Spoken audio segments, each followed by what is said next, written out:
muslimin, muslimat, hadirin, hadirat, anak-anak yang dirahmati Allah sekalian. Alhamdulillah, kita panjatkan setinggi kesyukuran kepada Allah kerana kurniaan nikmat yang cukup banyak. Antara nikmatnya adalah kita menjadi umat Muhammad sallallahu alaihi wasallam. Antara nikmatnya kita dianugerahkan taufik dan hidayah Allah. Antara nikmatnya Allah kurniakan kesihatan kepada kita. Antaranya Allah tempatkan kepada kita untuk mentaati.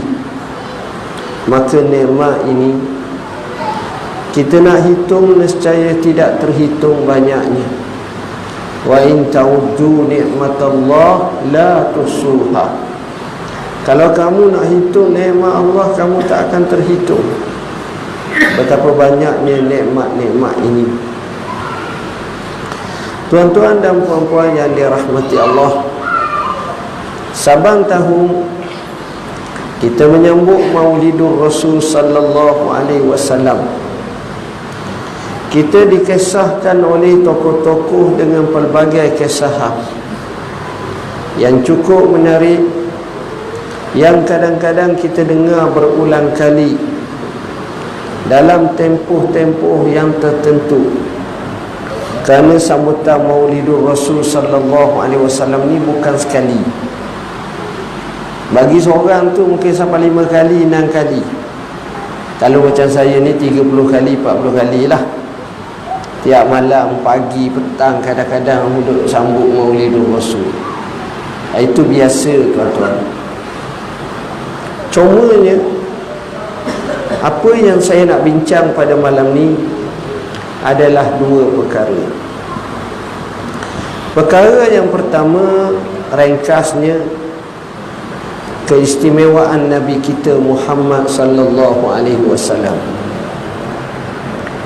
Perkara yang kedua, bagaimana kita nak jelmakan apa yang ada pada Nabi untuk kita ikuti dan kita patuhinya.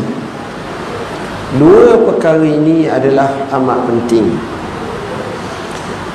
Tuan-tuan dan puan-puan yang dirahmati Allah, Nabi Muhammad ini pertama sekali dia beza dengan orang lain, sekalipun dia manusia. Sebab itu Syekh Izzuddin bin Abdissalam menyatakan, Muhammadun basharun walaysa kal bashar innahu yaqutun bainal hajar. Muhammad itu manusia, tapi dia tidak seperti manusia biasa. Tapi sebenarnya ia diibarat seperti batu permata di antara batu-bata. Nilainya cukup mahal. Pertama, Allah jadikan Nabi kita ini dari segi rupa parahnya paling comel. Orang kata dalam bahasa kita sedap tengok, cantik, orang yang hebat.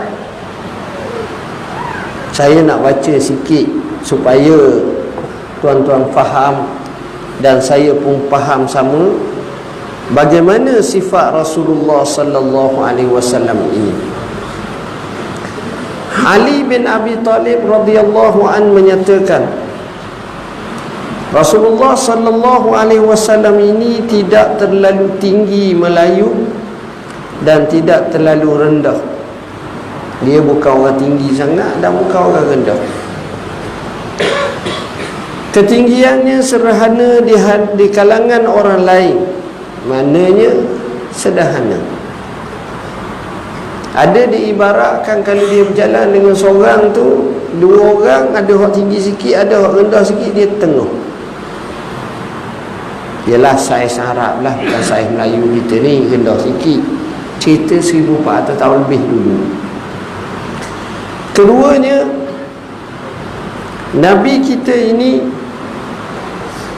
Rambutnya tidak kerinting dan tidak lurus, tetapi antara keduanya. Nak kata lurus straight cacang bukan, nak kata kerinting tak. Jadi rambut tu lembut, ala ke nak berombok juga sikit. Dan rambut Nabi ni pula, kalau ikut ceritanya panjang sampai kat bahu, kat belakang. Dan rambut Nabi ni pula warnanya hitam. Maksud saya warna hitam, walaupun usianya 63 tahun, dia hitam. Yang ubangnya ada orang bilang berapa puluh orang saja, 16 orang ke berapa je, sikit sangat. Dan dia tak pakai dye, Allah jadi dia macam tu. Berlawanan dengan sahabatnya bernama Abu Bakar, yang lebih muda padanya 2 tahun, tapi rambutnya ubang banyak.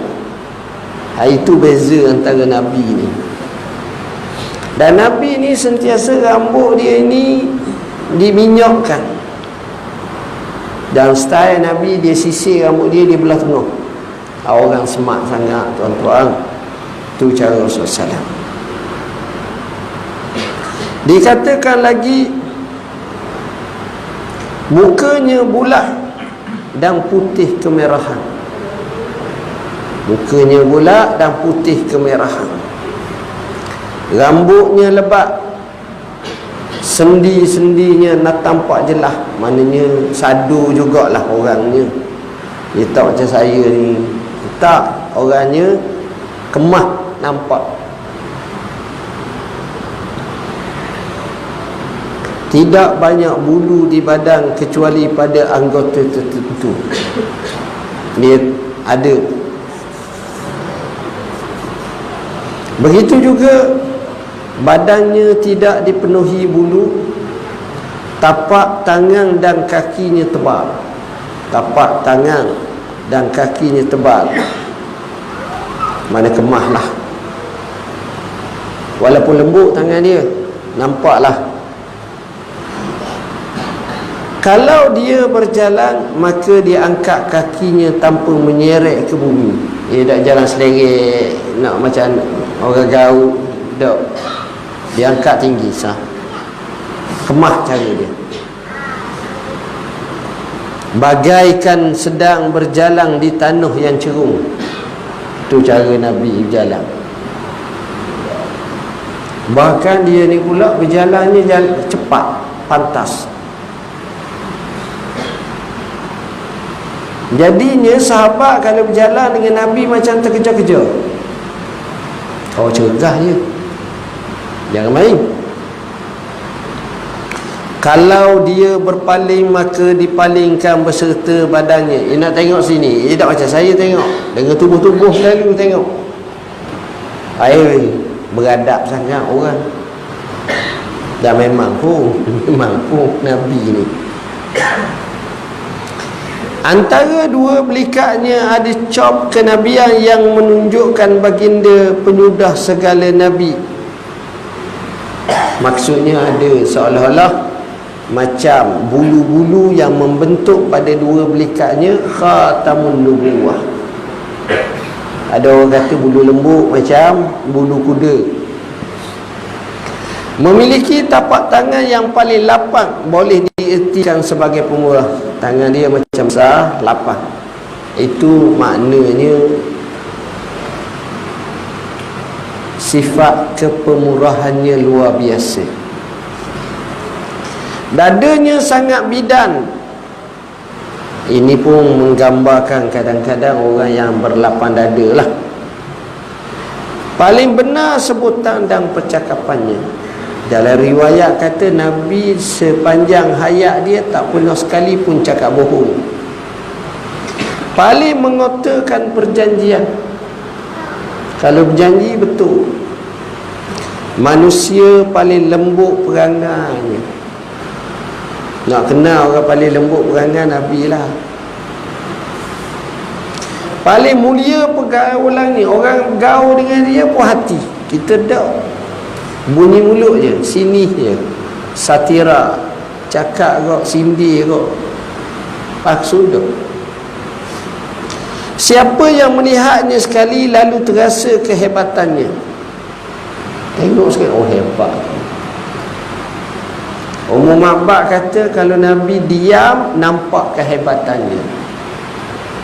Kalau dia bercakap seolah-olah keluar daripada mulutnya mutiara yang cukup enak didengar, buah-buah ilmu. Wa yu'allimuhumul kitaba wal hikmah, dia mengajar manusia ilmu dan hikmah. Dan siapa yang benar-benar bergaul dengannya akan mencintainya. Ada orang tu sekali je bergaul dengan orang, baik saja. Tapi ada orang tu 14 tahun tak baik je. Dia sekali je. Ni cara Nabi. Macam mana dia boleh masuk dengan orang? Ada seorang yang menyifatkannya dengan berkata, ada orang bila tengok Nabi dia cakap apa? Tidak pernah aku lihat sebelum dan selepasnya orang sepertinya. Itulah dia Muhammad sallallahu alaihi wasallam. Hebat pelajar. Itu Rasulullah sallallahu alaihi wasallam. Kalau kita nak sifatkannya, banyaklah sifat-sifat yang kita tak bolehlah nak sebut panjang lebar, tapi itulah sifat-sifatnya. Saya nak sifat-sifat macam tu. Saya tak naklah kita nak cuba buat plastik surgery ke ubah. Nak jadi Nabi tak boleh. Iaitu kurnia.